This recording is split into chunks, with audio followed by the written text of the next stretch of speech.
입니다. KBS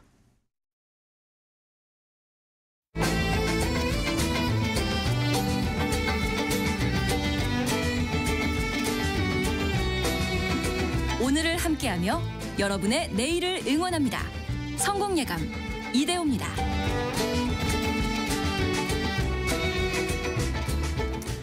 성공예감 이대호입니다. 2부가 찾아왔습니다. 7월 30일 수요일 오전 10시 5분 성공예감 이대호입니다. 2부도 선택해 주셔서 감사합니다. 자, 시작하기 전에 이거부터 또 알려드려야겠다. 폭염경보가 거의 전국적으로 확대가 되고 있는데요. 여러분이 계시는 곳도 거의 다 해당이 된다고 보셔야겠네요. 11시를 기해서는요. 경남 거제 남해, 경북 영덕, 울진 평지, 부산은 부산 동부, 울산 동부, 제주 북부 지역에 폭염경보가 발효됩니다. 폭염경보다 주의보다 거의 차이 없이 너무 덥게 느껴지니까요. 건강관리 잘 하셔야겠고, 우리가 일부에서 이야기한 것처럼 축산 농가에서도 참 고심이 깊으시다고 하고, 동물들도 힘들어하고 있고, 그것 때문에 물가도 이제 또 한번 걱정이고, 걱정이 끊이질 않네요. 한 달만 어떻게 잘 좀 한번 견뎌봅시다, 우리 다 같이. 자, 오늘 경제상식 퀴즈 정답도 알려드려야죠. 정답은 역전세입니다. 역전세. 앞선 세입자가 낸 보증금보다 그 전세 가격 시가가 낮아지는 현상. 그래서 집주인분들은 이 전세금을 돌려주려면 추가 대출을 받거나 해야 하고, 그리고 세입자 입장에서는 이거 내 보증금 떼이는 거 아니야? 이렇게 또 걱정이 드는, 특히 빌라라든지 어떤 아파트가 아닌 주택의 형태, 그리고 지역으로 갈수록 이 역전세가 심해진다고 하죠. 7477님이 역전세 때문에 이사가 나가는 날까지 집주인이랑 실랑이 했던 기억이 나네요. 그래서 그 이후로 전세 보험을 들었어요 라고 이야기를 해주셨고요. 7422 쓰시는 분은 정부에서 그래서 서민이 마음 편하게 살 수 있는 임대주택을 많이 늘려야겠어요. 싱가포르 주택정책도 벤치마킹이 필요합니다 라고 이야기해 주셨고요. 5226님은 전세 살면서 가장 불안했던 게 역전세였어요. 전세금을 그러니까 임대인에게 전세금 내려달라고 말하기가 너무 어렵더라고요. 이야기해 주셨고요. 근데 또 그 전세 시세가 낮아졌으면 전세금 좀 낮춰주세요, 일부 돌려주세요라고 또 요구를 할 수 있어야죠. 아니면 옆으로 이사 가면 됩니다라고 또 해야 되는데, 근데 또 상대적으로 이사하는데도 비용이 들고 새집을 찾는데도 중개료라든지 비용이 들다 보니까 균형점을 좀 찾아야겠죠. 어떤 걸 선택하는 게 더 나을지. 4791님, 오늘 중복이군요. 참, 오늘 중복인데 퀴즈를 못 들어서 정답을 모르겠네요. 이대호님도 삼계탕 드시고 더위를 식히세요라고. 감사합니다. 신경 써주셔서. 저는 이제 역발상 이런 거 좋아하거든요. 오늘 같은 날 삼계탕 집은 한 30분 이상 줄 서야 될걸요. 그래서 저는 복날은 안 가고 지나서 갑니다. 그것도 시간 한참 지나서, 점심시간 한참 지나서 갑니다. 함께 참여해 주셔서 감사드립니다. 그리고 여러분의 실시간 의견 계속해서 필요합니다. 짧은 문자 50원, 긴 문자 100원이 드는 샵 9730, 그리고 비용이 들지 않는 KBS 콩 어플리케이션 계속 열려 있습니다.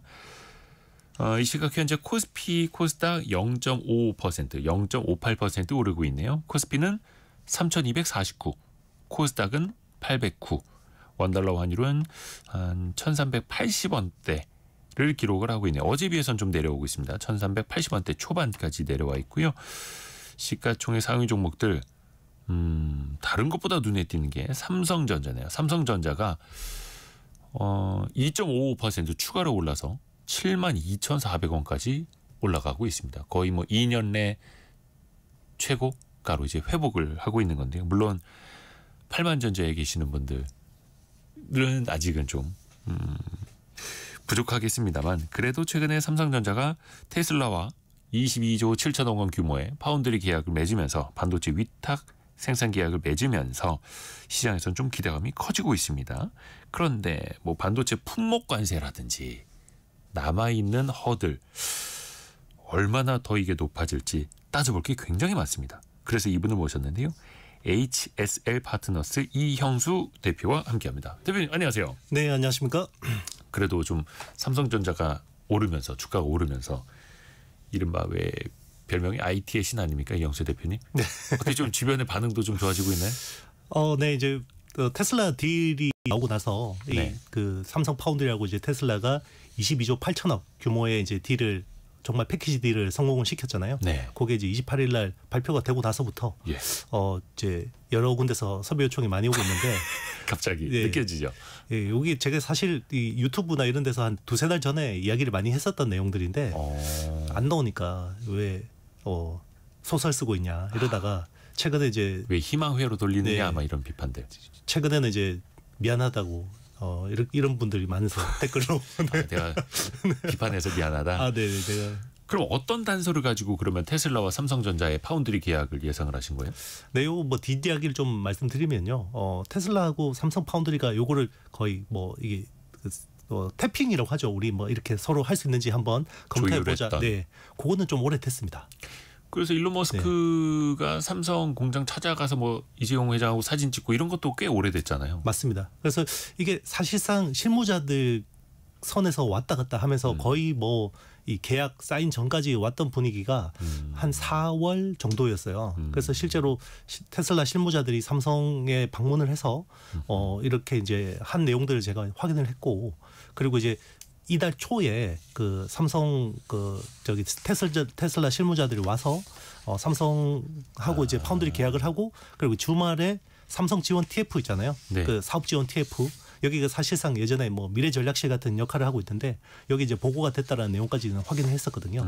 근데 이제 갑자기 28일 날 요 공시를 하게 된 거는 제가 보기에는 삼성이 정부한테 좀 힘을 실어준 것 같습니다. 도와준 것 같아요. 아, 그래요? 그러니까 네. 어떤 시기적으로? 네, 맞습니다. 이게 지금 관세 협상 맞습니다. 와중에. 상호 관세가 지금 계속해서 이게 안 되고 있잖아요. 네네네. 이게 8월 1일부터 당장 이제 어떻게 될지 모르는데 시한은 점점 이제 이렇게 늘어지고 있는데 삼성 입장에서는 좀 이제 정부에 힘을 실어주고 그리고 이제 이재용 회장이 직접 미국으로 날아갔잖아요. 또 이제 협상에 도움이 되기 위해서 자, 그런 것들이 약간 저는 좀 추정하고 있습니다. 그런 어떤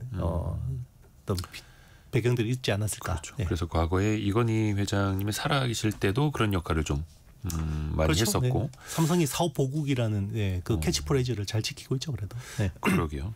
그래도 뭔가 이제 기다렸던 게 잘 됐고, 어떻게 보면 이제 일론 머스크도 자기의 SNS 통해서 밝혔긴 했습니다만 몇 배가 더 될 수도 있다. 네. 근데 이거는 그러면 단순히 또 희망입니까? 아니면 실제로 가능한 이야기일까요? 실제로 가능한데요. 이 딜의 어떤 그 자세한 어떤 내용들 좀 봐야 되는데 요게 2나노 게이트 올 어라운드라는 기술 기반이에요. 삼성 파운드리가 이제 2나노 게이트 올 어라운드를 공정을 성공시켜서 테슬라의 AI6라는 칩을 생산하겠다. 그럼 이제 그 네. 반도체 칩 안에 구조인데 네. TSMC를 앞서기 위해서 엄청나게 노력해서 만들어낸 구조긴 하죠. 먼저 시도한. 네, 맞습니다. 네. 이제 그걸로 도전한다는 거예요. 그렇죠. 네. 근데 아직 검증이 안 되지 않았나요? 그렇죠. 검증이 안 됐는데 테슬라도 왜 삼성한테 이걸 맡겼냐? 예.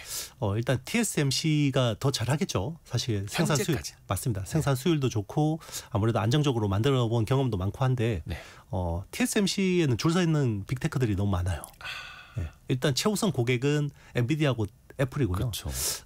테슬라 정도면 약간 세컨 티어, 그러니까 약간 그 정도 대접이거든요. TSMC가 너무 잘 나가다 보니까 맞습니다. 테슬라 오셨어요? 줄을 서시오. 맞습니다. 지금 마이크로소프트도 있고 메타도 있고 브로드컴도 있고 줄이 너무 길단 말이에요. 그러니까 이제 일론 머스크는 성격이 급하고 빨리빨리 뭐 해줘야 되는데 자기네들이 원하는 대로 대응이 잘 안 되다 보니 나름대로 승부수를 던진 겁니다. 그래서 만약에 서로 협력을 해서 삼성이 2나노 공정을 성공시킨다 그러면 앞으로 테슬라가 자체 설계해서 써야 되는 칩들이 굉장히 많거든요. 그래서 이번에 뭐 AI6뿐만 아니라 뭐 향후 후속 칩들 그리고 뭐 일론 같은 경우는 자기 XAI라는 회사가 있잖아요. 예. 거기에 이제 그룹에도 엄청난 AI 클러스터, 데이터 센터들이 엄청나게 많이 필요하고 그렇죠. 예, 거기에 필요한 칩들도 앞으로 많이 자체 설계해야 되거든요. 네, 이런 것들을 좀 감안한 것 같습니다. 기사 생각해 보면 스페이스X도 그렇고 뉴럴링크도 그렇고 모든 게 다 반도체를 맞습니다. 필요로 하는 쪽이니까 하여튼 일론 머스크랑은 친하게 지내야겠네요. 네, 그렇죠. 이제 그런데 일론 머스크가 트위터에다가 이런 이야기를 했어요. 그 테일러 팹이 자기 사는 집하고도 가까워서 자주 텍사스. 들러서 많이 점검해주겠다 이런 이야기를 하는데 당장 그 실무자들은 정말 죽어나는 힘들겠죠. 거죠, 이제. 일론 머스크 스타일이 네네. 한번 뭔가 추진을 하면은 끝장을 봐야 되고 그렇죠. 그 공장까지 가서 사무실 바닥에서 침낭 펴고 잘 정도로. 맞습니다. 그럼 이제 생산 효율화, 원가 인하, 자동화 이런 게 또 규제잖아요. 그렇죠. 엄청나게 또 중시하고. 그러면 그 삼성에게도 그런 DNA가 같이 좀 이식이 되면 좋겠네요. 어찌됐든. 그렇죠. 이게 잘 됐을 경우에는 예. 서로 윈윈할 수 있는 이 그렇죠. 거래가 될 수 있는 거고, 이게 만약에 이제 잘 안 된다 그러면 이제 삼성 파운드리 입장에서는 정말 다음이 없다 이런 걱정까지 됩니다. 만약에 네. 테슬라를 통해서 2나노 네. 게이트 올 어라운드라는 새로운 방식의 큰 리스크를 지고 큰 고객이 투자해주고 뛰어들었는데 만약에 실패한다 그러면 이거는 뭐 상상하기도 싫은 일인 거죠. 네. 뭐 삼성뿐만 아니라 우리 국가적인 차원에서도 끔찍한 일이 될 겁니다. 네. 그러니까 이 도전이 잘 돼야 된다라는 거. 네. 물론 어느 정도 뭐 이게 시제품이 그러면 나온 걸까요? 아직까지 시제품은 안 나왔고요. 2028년부터 양산을 하게 됩니다. 네. 테일러 공장에서 네. 그 텍사스 테일러 공장에서 생산하게 되는 거고, 지금은 아마 개발 단계.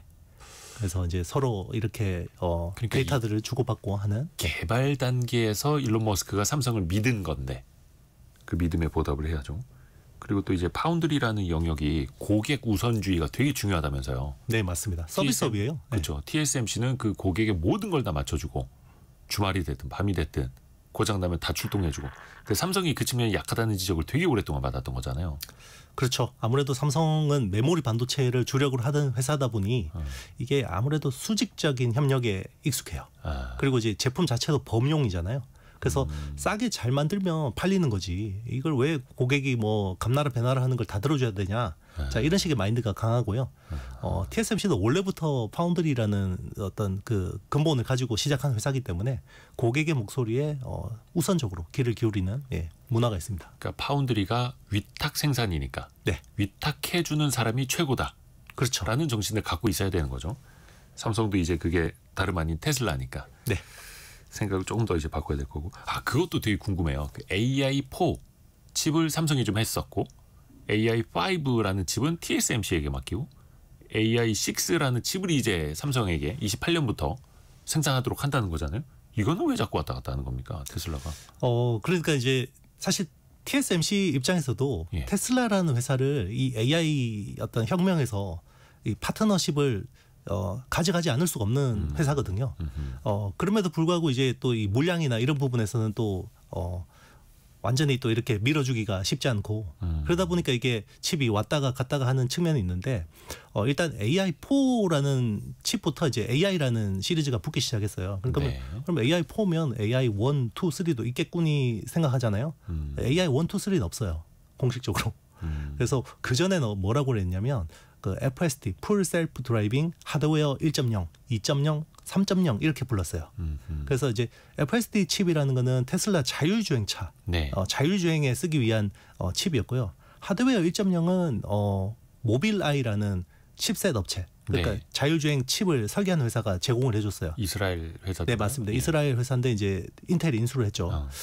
그래서 그걸 쓰다가 2세대는 엔비디아 GPU를 썼어요. 그런데 이제 엔비디아 GPU나 이런 것들은 너무 그 전력 소모가 많다 보니까 3세대부터는 자체 설계를 해야겠다라고 해서 그 반도체 설계 전설이라고 하는 분이 계시잖아요. 짐 켈러. 아하. 예, 우리 KBS에서 그때 인터뷰도 한번 인터뷰했던, 했었는데 그 영상 조회수가 어마어마합니다. 맞습니다. 예. 그 애플의 AP도 설계했었고 예. 테슬라의 FSD도 설계했고 사실상 쓰러져가는 AMD 와서 AMD를 또 이렇게 세우고 이렇게 나가신 세우고. 분이거든요. 그래서 네. 진짜 반도체 설계의 신. 네. 뭐 사실 반도체 설계 외계인이다 이런 이야기도 많이 했는데 외계인입니까? 예전에 인텔이 잘 나갈 때 이런 이야기를 했거든요. 외계인 잡아다가 고분에서 기술 뽑아낸다. 이게 뭐 공중파에 적합한 이야기인지 모르겠습니다만 그 정도로 유능하다. 맞습니다. 그만큼 굉장히 특이하고 굉장히 유능하신 분인데 그분이 손을 타서 설계된 게 이제 하드웨어 3.0. 그리고 이제 4.0부터 AI4라는 이름을 달기 시작했고요. 예. 그래서 이제 곧 FSD 칩입니다. 그래서 4세대는 삼성 파운드리에서 생산하다가 5세대는 또 TSMC로 넘어갔어요. 그리고 이제 6세대 같은 경우는 당연히 FSD 칩이라고 생각하잖아요. 예. 아닙니다. FSD도 쓸 수도 있어요. 근데 지금은 요거를 서버 칩으로 쓰는 용도가 더 큰 것 같아요. 자율주행뿐만 아니라 네. AI 서버를 위한. 맞습니다.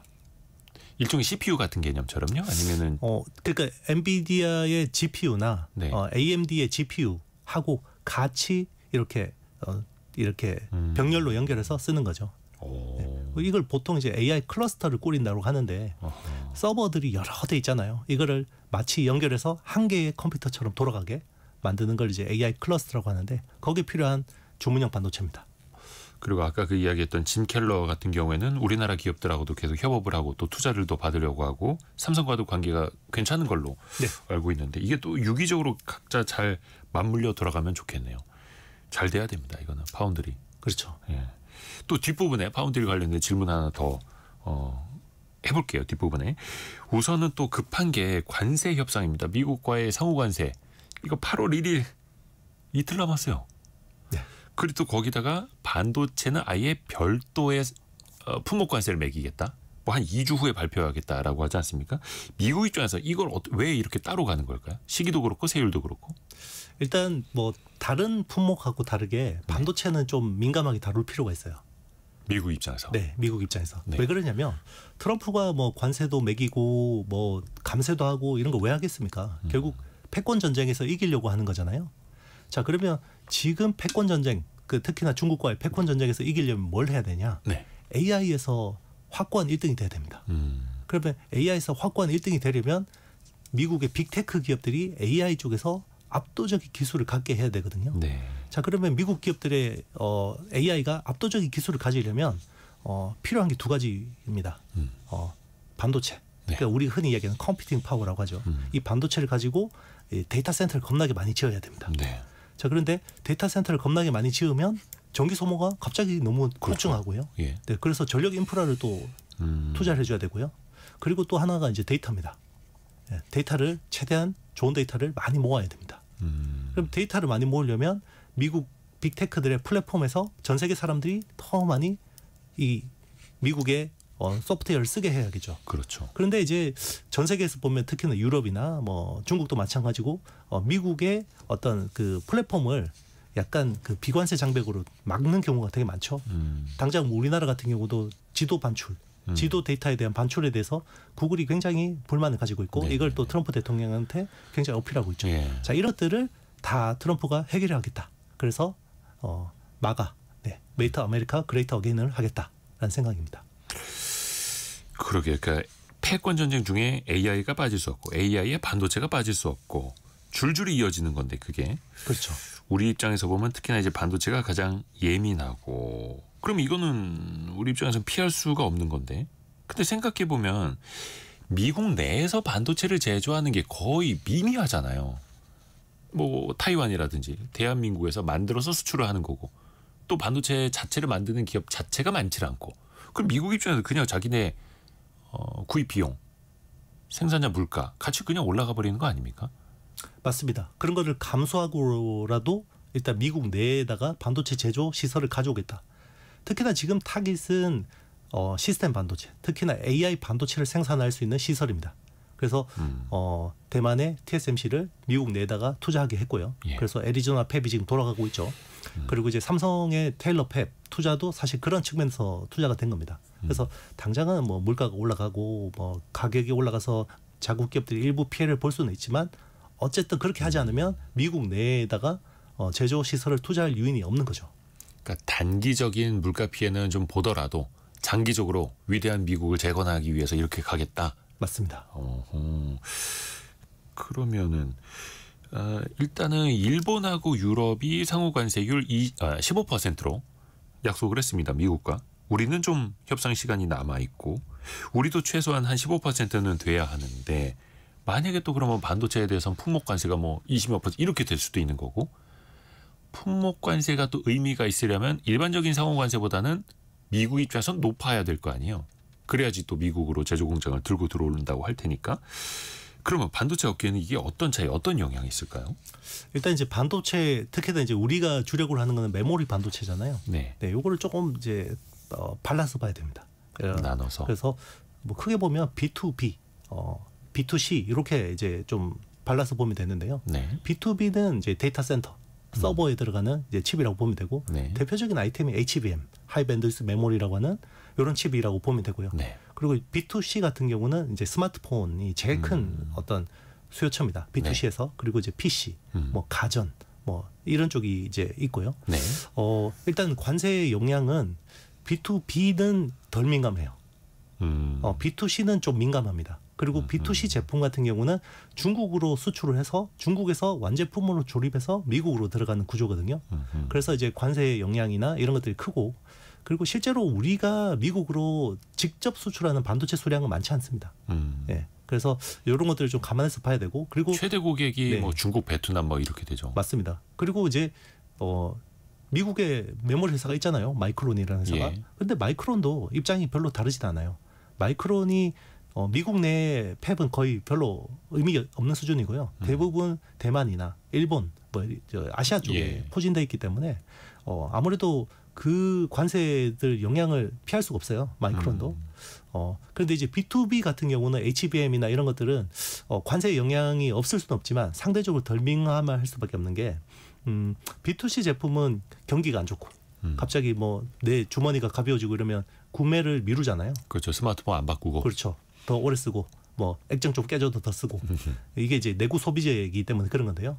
B2B 그러니까 HBM 같은 경우는 지금 AI 패권 전쟁이잖아요. 군비 경쟁이거든요. 그러니까 군비 경쟁이라는 거는 경기가 좋든 안 좋든 인프라 투자는 해야 돼요.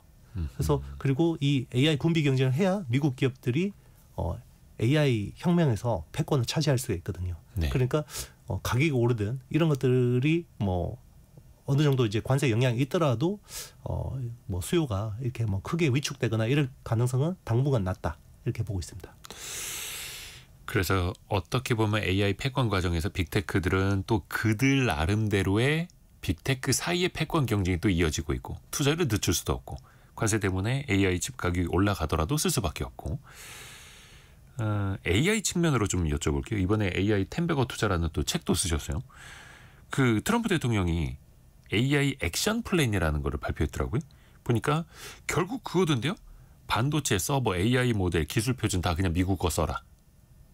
네, 그렇죠. 이렇게 되면 우리도 이제 소버린 AI라고 해서 자체적으로 개발하고 자체적으로 통제할 수 있는 AI를 뭐 유럽 국가들도 마찬가지고 가지려고 하지 않습니까? 특히 안보 측면에서. 그럼 그거 하지 말라는 겁니까? 트럼프 대통령은?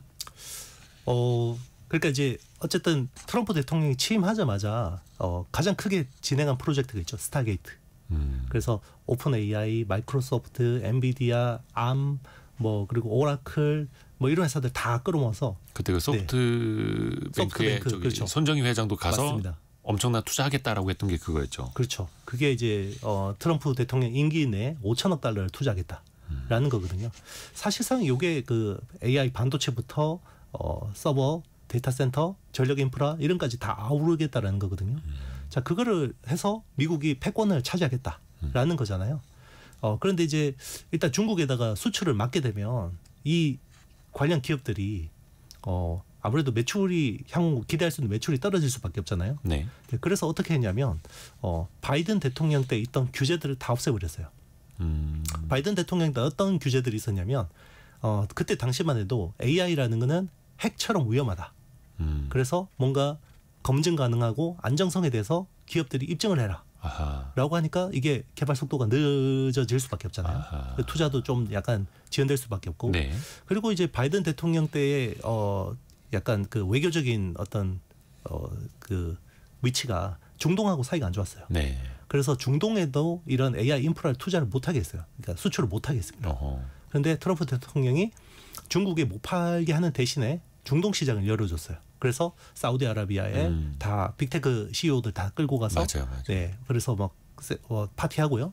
그리고 이제 UAE 같은 데도 미국에 AI 인프라를 투자할 수 있게 해주고 그러면서 이제 중동 국가들도 AI 투자를 해야 되는데 그동안에는 미국이 기술 지원을 안 해주니까 중국 기업들하고 손을 많이 잡는 모양새였단 말이에요. 네. 그런데 이제 미국이 기술을 제공해 준다고 하니까 이제 중국하고 거의 손을 끊고 이제 미국 기술을 받아들이기 시작한 거죠. 또 산유국들 돈은 많잖아요. 자, 그래서 그쪽 시장을 열어준 겁니다. 그게 스타게이트 글로벌 확장판이라는 거예요. 중국 말고 중동에서 돈 벌어라. 네. 그 돈 벌어서 투자 또 많이 해라. 그렇죠. AI 쪽에 투자 많이 해라. 그리고 약간 재밌는 게요. 그 스타게이트를 지금 진두지휘하는 그 기업이 벤처 회사인 오픈 AI입니다. 네. 샘 올트만. 어쨌든 AI 혁명의 시초잖아요. 네. 이 그 오픈 AI라는 회사가. 그렇죠. 우리나라 대통령 선거쯤에서요. 그때 오픈 AI가 한국에 법인을 냅니다. 예. 그리고 그 민주당 어떤 여당이 될 가능성이 높은 핵심 당국자를 만나서 소버린 AI에 대한 협력 관련된 미팅을 합니다. 우리랑 같이 하자. 네, 맞습니다. 그랬죠. 그래서 이 소버린 AI 그러면 우리는 지금 다 우리나라 기술 가지고 토종 기술 가지고 다 뭐 100조 원을 투자해서 AI 인프라를 꾸린다고 하지만 사실 우리나라가 그런 기술이 없어요. 아직은 없습니다. 네. 뭐 네이버 뭐 자체적으로 뭐 하기는 네. 합니다만. 그렇죠. 네이버가 클라우드 비즈니스도 크게 하고 하지만 아직까지 뭐 조 단위가 안 돼요, 매출이. 그런데 이제 뭐 글로벌 빅테크 같은 경우는 뭐 수십조 단위에 이미 매출을 하고 있고 그리고 엔비디아 고성능 칩을 가지고 이런 것들 몇십만 장을 연결해서 AI 클러스터를 꾸리는 것들을 해봤단 말이에요. 근데 국내에 그때 나온 게 H100 같은 고성능 GPU가 몇 장이냐 봤더니 2,000장이 안 됩니다. 이렇게 보고가 됐었잖아요. 그러면 국내 클라우드 사업자들 중에서 엔비디아 고성능 칩을 가지고 이 클러스터를 구축해 본 경험이 없다라는 겁니다. 그러니까 이게 우리가 소버린 AI를 한다 그러면 모든 걸 다 국산화한다라고 생각하지만 결국 미국 기업들, 빅테크들하고 손을 잡을 수밖에 없어요. 그러니까 칩도 그렇고 네. 기본적인 기술도 그렇고 협력 없이는 그렇죠. 불가능하다. 그러니까 자체적으로 작게 할 수는 있겠지만 또 글로벌 기업들과 경쟁을 하려면 더더욱이 그렇다는 거예요. 맞습니다. 실제로 뭐 저 SKT 같은 경우도 울산에다가 크게 투자를 했지만 그게 아마존하고 손을 잡고 한 거거든요. 그런 식으로 이제 빅테크하고 다 손을 잡고 이제 하는 거고. 자, 그러면 뭐 빅테크 가지고 기술 가지고 와서 소버린 AI라고 꾸리면 우리가 얻는 게 뭐 있냐 이렇게 생각할 수도 있어요. 근데 요거는 우리나라 방산 모델을 잘 보셔야 돼요. 방산 모델이요? 네. 그러니까 우리나라가 처음에 네. 뭐 소총 하나 못 만드는 기술이었잖아요. 근데 어쨌든 무기를 수입하면서 점점 방사청이라는 데를 만들어서 계속 무기를 내재화하고 기술을 점점점 높여왔잖아요. 그렇죠. 기술 이전 받고 네. 또 독자 기술 개발하고 이런 식으로. 그렇죠. 그래서 지금은 뭐 천궁도 만들고 뭐 지금은 뭐 전투기도 만드는 국가가 네. 됐는데 자 이런 식으로 가는 게 맞다라고 저는 생각합니다. 그래서 빅테크하고 아예 뭐 그냥 그 처음부터. 벽을 세우고 아예 들어오지 마. 우리가 다 자체적으로 자력갱생하겠어 이런 게 아니라 협력을 하면서 점점점 이제 기술을 우리가 배워야 되는데 그러려면 이 AI 클러스터를 그 인프라를 투자하는 데 있어서 우리 기업들의 참여를 많이 늘려야 되는 거죠. 그게 중요한 겁니다. 그렇게 해서 경쟁할 수 있는 힘을 키워나가는. 맞습니다. 키도 커지고 덩치도 커지게 한다라는 거죠. 우리나라 사람들 똑똑하잖아요. 금방 배웁니다. 좋습니다. 또 그렇게 기대를 해보겠고.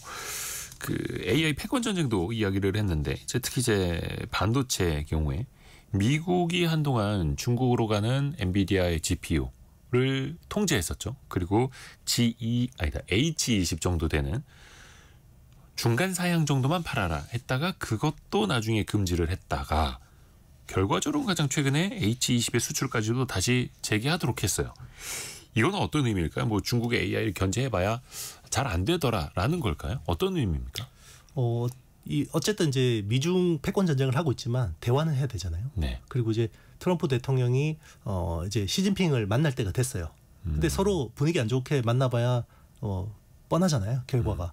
그러니까 어쨌든 화해의 무드를 위해서 서로가 선물을 주자라는 거고요. 그래서 일단 중국은 미국에게 이제 히토류 어떤 제재에 대한 이런 걸 해제를 해줬고 미국이 거기에 대한 보답으로 이제 H20에 대한 칩 그 어떤 판매 수출을 허가를 해준 건데 또 한편으로는 이 제재의 실효성에 대해서 굉장히 많은 의문들이 있었어요. 미국 내에서도.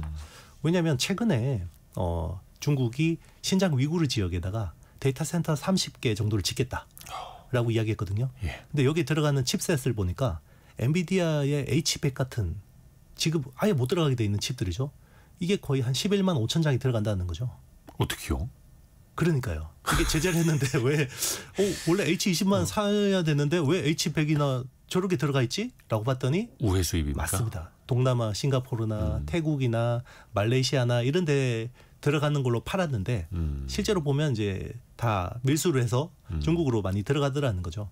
그리고 이제 H20의 어떤 판매를 막았더니 중국 내에서 반도체 생태계가 막 커지는 거죠. 그래서 화웨이 기술도 올라가고 원래는 화웨이 어센드 910 같은 칩은 안 쓰죠.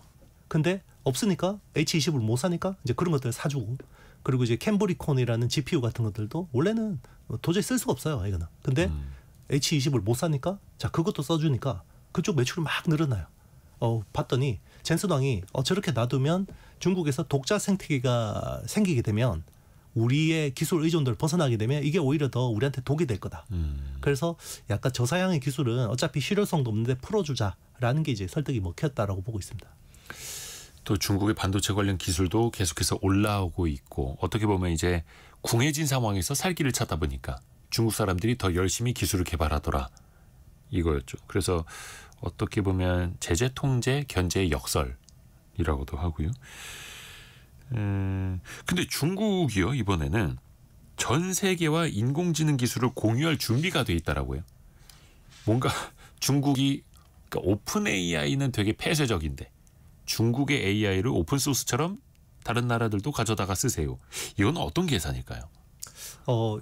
어떻게 보면 굉장히 좋은 마음으로 하겠거니라고 생각할 수가 없죠.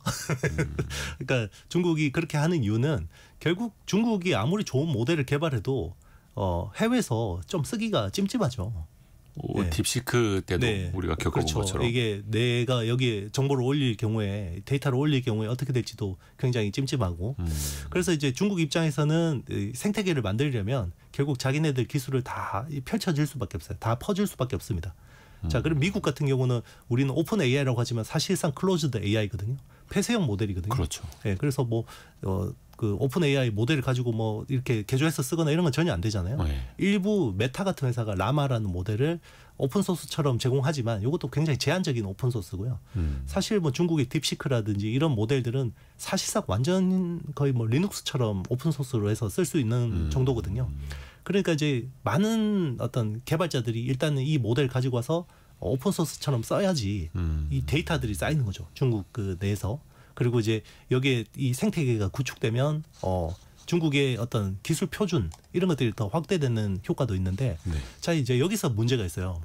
오픈 소스 전략으로는 돈을 벌 수가 없어요. 어허. 네. 돈을 받을 수가 없습니다. 오픈 그러니까 소스. 기초적인 거는 네. 다 공유해 놓고 네. 가는 거니까. 그렇죠.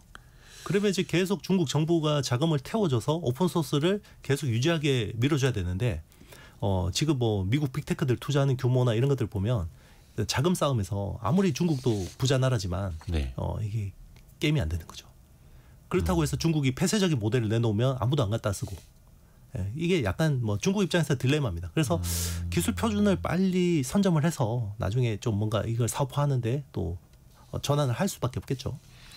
그러니까 이게 처음에는 여러 가지 기술이 막 산재하다가 언젠가 하나로 기술 표준화가 이루어지지 않습니까? 근데 그게 과거에 제조업일 때는 뭐 비디오 테이프도 VHS 방식으로 통일이 됐고 소니가 먼저 개발했던 미니 디스크가 막 사장되고 막 했던 것처럼 기술 표준이라는 게 생기는데 근데 이게 그냥 소프트웨어인 AI 시장에서도 과연 기술 표준화라는 게 가능할까? 이거는 혹시 어떻게 생각하세요? 가능할 거라고 봐요. 실제로 우리 그 스마트폰 처음 나왔을 때 예. 우리는 뭐 지금 애플 iOS랑 안드로이드밖에 모르지만 네. 사실 기술 초창기에는 윈도우 모바일도 있었고요. 파이어폭스라는 OS도 있었고 굉장히 많은 OS들이 난무했었습니다. 사실 삼성의 바다도 있었고요. 근데 결국 그런 것들이 다 정리되고 이제 과독점 체제가 되잖아요. AI도 저는 그렇게 될 거라고 봅니다. 그래서 과독점 체제가 되려면 결국 빅테크들이 AGI라고 하는 범용 인공지능 모든 영역에서 사람 수준의 능력을 내는 AI가 개발되면 아마 OS가 될 거라고 생각하는 것 같아요. 그러니까 내가 지금 이야기하고 있는 저 상대방 AI가 어떤 기술을 기반으로 하고 있는지 이게 다르다는 거죠. 내가 예를 들어서 10년 전에 처음 AI를 썼을 때 물어봤던 것까지 기억하는 친구. 그러니까 10년 된 친구처럼. 그러면 또 그게 기술 표준화가 가능하기도 하겠네요. 그렇죠. 왜냐하면 뭐 지금은 사실 성능 차이가 우리가 뭐 체감할 정도로는 안 느껴지잖아요. 그러니까 왜 요즘에 보면 어디에서 AI 성능 테스트, 그래서 1등이 뭐 그록으로 뭐 뒤엎어졌고 뭐 제미나이가 올라왔고 뭐 챗GPT가 떨어졌고 하는데 사실 일반인들이 체감하기는 좀 어렵죠. 맞습니다. 엔지니어들은 이게 체감이 되지만 우리 일반인들에게는 별로 체감이 안 되는데 AGI가 개발이 되면 그게 확 체감이 될 거예요. 훨씬 큰 차이로. 맞습니다. 그러면 이제 다 그쪽으로 몰려가겠죠, 사용자들이. 그때야말로 그럼 AI 기술이 통일이 되는 거네요. 몇 개만 살아남겠죠. 아주 그 특화된 AI들도 살아남을 수는 있습니다. 만약에 예를 들면 자율주행에 필요한 AI, 뭐 테슬라 같은 도조 시스템 같은 경우는 뭐 그렇게 되더라도 우리가 뭐 가전이나 뭐 이런 데 들어가는 AI하고는 좀 다를 거 아니에요. 그런 것들은 살아남을 수 있겠지만 전반적으로 우리가 쓰는 뭐 B2C 제품에서는 거의 뭐 장악이 되겠죠. 그러면 이게 왜 뭐든지 춘추 전국 시대 갔다가 삼국으로 통일이 되듯이 역사 IT에서도 좀 비슷한 것들이 있었잖아요. 항상 이제 IT는 독점의 역사입니다. 그러니까 결국은 정리가 되거든요. AI도. 맞습니다. AI도 그렇게 될 거라고 보는 거예요. 그러면 이제 거기에 소버린 AI, 그러니까 대한민국의 독자적인 AI가 과연 낄 수 있을 것인가를 봐야 하는데 우리가 OS, 그러니까 애플의 iOS나 안드로이드 같은 게 안 돼서 하드웨어는 참 잘하지만 결국엔 다른 소프트웨어를 얹어서 쓰고 있는 게 현실 아닙니까? PC 시대에도 그랬고 AI 시대에도 그러면은 어쩔 수 없을까요? 어떻게 보세요? 그럴 수도 있습니다. 소버린 AI가 뭐 사실상 무용지물화 될 수도 있어요. 그렇지만 그거를 해본 경험이 있냐 없냐에 따라서 완전 달라질 수 있습니다. 그러니까 우리가 인터넷 혁명을 겪었잖아요. 테크 혁명에서 보면. 그리고 모바일 혁명을 겪었잖아요. 근데 전 세계가 보면 대부분 빅테크들의 플랫폼을 다 쓰죠. 네. 근데 우리나라는 굉장히 특이하게요. 네이버, 카카오, 쿠팡, 배달의 민족 같은 자체 플랫폼이 살아남은 국가고요. 그렇죠. 그리고 이게 우리나라를 넘어서 아시아나 뭐 남미나 뭐 이런 쪽에도 많이 쓰고 있잖아요. 일본, 대만. 네. 그러니까 이제 우리가 이런 어떤 기술 역량을 가지고 저게 어차피 빅테크들이 장악할 거니까 우리가 개발조차 시도해보지 말자라고 하고 포기하기에는 너무 이제 기회비용이 크다라는 거죠. 이제 시작인데. 맞습니다. 그러네요. 그렇죠. 그러니까 따지고 보면 참 대한민국이 제조업 측면에서도 그렇고 거의 못하는 게 없습니다. 그렇죠. 근데 이제 AI 시대에도 그에 돼야 하는데 그 사실상 GPU 같은 거 연산을 위한 그 GPU 칩 같은 거는 엔비디아가 거의 뭐 너무나 독보적인 존재고 그래서 GPU로는 안 되고 특정 영역, 특정 기능에 특화된 NPU라고 하는 것들은 이제 여러 기업들이 하고 있지 않습니까? 우리나라에서도 퓨리오사, 뭐 리벨리온 이런 기업들이 조금 이제 잘한다라고 이름을 알리고 있고 경쟁력을 비교해 보자면 어떨까요? 과연 이제 글로벌로 이제 경쟁을 한다면. 글로벌 시각으로 보면 뭐 그 우리가 ASIC이라고 하죠. 주문형 반도체라고 하는 게 이제 뭐 NPU도 ASIC의 일종인데 ASIC. 네, ASIC라고 하는데 글로벌 빅테크들이 대부분 설계를 하기 때문에 자 뭐 당장 비교해서 성능이 얼마나 좋냐라고 하면 미흡하죠. 그렇지만 사실 이 정도 수준의 칩을 설계하는 국가가 별로 없습니다. 전 세계에서. 그렇죠. 네, 퓨리오사 AI나 리벨리온 정도의 칩을 설계할 수 있는 국가가 전 세계에 다 쳐도 한 4-5개밖에 안 됩니다. 사실 우리가 눈이 높아요. 항상 그렇죠. 전 세계 1, 2등하고 비교하니까. 그렇죠. 우리가 K-팝이 세계적으로 성공한 게 결국 우리 내수가 아니라 글로벌 시각으로 보니까 된 거거든요. 그래서 퓨리오사 AI도 리벨리온도 사실 세계적인 수준의 기술은 맞습니다. 근데 이제 세계적인 수준의 기술을 가지고 있더라도 이게 상용화되는 건 또 다른 이야기잖아요. 네. 근데 어쨌든 이게 정부가 마중물 역할을 해서 소버린 AI를 개발하고 자금을 지원하고 그리고 우리 기업들 간의 협력을 도모하다 보니 최근에 이제 성과가 나고 있는데 퓨리오사 AI 같은 경우는 국내에서 그래도 쓸만한 라지 랭귀지 모델이라고 하는 이제 파운데이션 AI 모델이라고 하는 게 한 2개 정도 제일 쓸만합니다. 네이버가 가지고 있는 하이퍼클로버 X 그리고 LG가 가지고 있는 엑사원이라는 모델인데요. 최근에 엑사원 3.5 모델에 이제 퓨리오사 AI의 2세대 ASIC인 이제 레니게이드가 적용이 됐고요. 네. 8개월 동안 테스트를 했는데 꽤 잘 나왔습니다. 그래서 엔비디아 GPU 대비해서 전성비, 전력 대비해서 성능이 2.25배 좋다. 이렇게 이제 나타났고 리벨리온 같은 경우는 어쨌든 1세대 칩인 아톰은 일단 LLM 그러니까 파운데이션 AI 모델에 적용을 해서 일단 쓸만하다라는 인정을 받았어요. 근데 대규모 상용화는 안 됐는데 2세대 칩이 이제 리벨이라는 칩이 나옵니다. 리벨 쿼드라는 칩이 이제 삼성 파운드리 기술이 총 역량이 집중된 칩인데 요거는 이제 일본의 소버린 AI 있잖아요. 지금 네. 소프트뱅크가 주도하고 있는 그리고 이제 중동 이런 쪽에 이제 소버린 AI 쪽에 들어가는 어떤 A식으로 지금 굉장히 가능성이 있습니다. 잘 됐으면 좋겠네요. 그래서 이게 있는 것과 없는 것, 시도하는 것과 안 하는 것은 천지 차이다라고 말씀해 주셨고, 끝내기 전에 이거 참 여쭤볼 게 정말 많은데 시간이 다 돼가고 있어가지고 또 많은 분들이 이제 주목하시는 HBM 하나만 더 여쭤볼게요. 얼마 전에 그 외국계 골드만삭스에서 HBM 이제 공급이 너무 많다. 그러면서 SK 하이닉스 주가도 많이 흔들리지 않았습니까? 30만 원 넘었다가 26만 원대 지금 기록을 하고 있는데 과연 이 HBM 공급 과잉으로 갑니까? 어떻게 보세요? 일단 이거는 뭐 누구도 알 수 없는 미래인데요.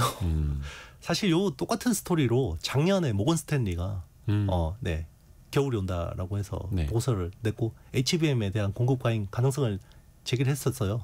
올해 보면 완전히 틀렸죠. 저는 골드만삭스의 전망도 전 틀릴 쪽에 가능성이 높다라고 보고 있는데, 자, 그 이유는 일단 수요 공급을 따져보면요, HBM이 공급 과잉이 될 가능성이 저는 되게 낮아요. 왜냐하면 공급이 막 늘어나려면 삼성전자가 갑자기 HBM을 엄청나게 잘 만들어내고 마이크론도 갑자기 막 많이 만들어내야 되잖아요. 근데 그럴 가능성이 제가 보기에는 아직까지 높지 않은 것 같고요. 그리고 이제 수요 측면에서 보면 우리가 생각지 않았던 수요들이 갑자기 막 튀어오르는 경우가 많아요. 예를 들면 H20 같은 칩은 사실상 올해 포기했던 칩이거든요.